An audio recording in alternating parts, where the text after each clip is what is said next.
நாகர்கோவிலில் ஓடும் பஸ்ஸில் பயணியிடம் நகை பறித்த பெண். கன்னியாகுமரி மாவட்டம் நாகர்கோவிலிலிருந்து மேல்மிடாலத்திற்கு இன்று காலை அரசு பஸ் ஒன்று சென்று கொண்டிருந்தது. அப்போது பஸ் பால்பண்ணை சந்திப்பு பகுதியில் சென்றபோது கூட்ட நெரிசலை பயன்படுத்தி பெண் ஒருவர் மற்றொரு பெண் கழுத்தில் கிடந்த 5 பவுன் நகையை பறித்தார்.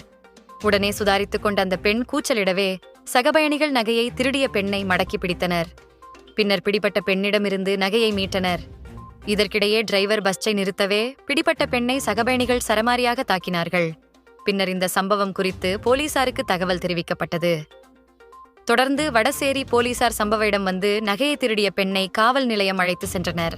அங்கே அந்த பெண்ணிடம் விசாரணை நடத்திய போது அவர் முன்னுக்கு பின் முரணான தகவலை தெரிவித்தார்.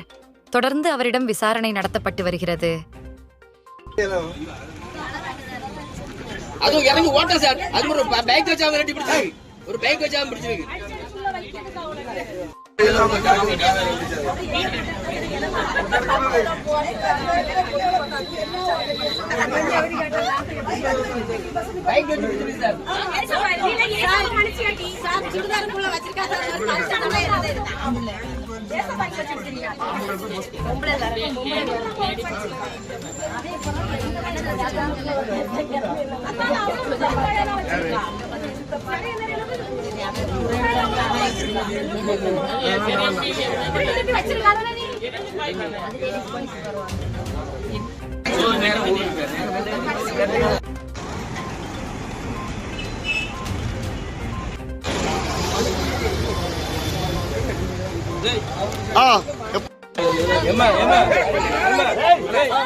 வண்டியில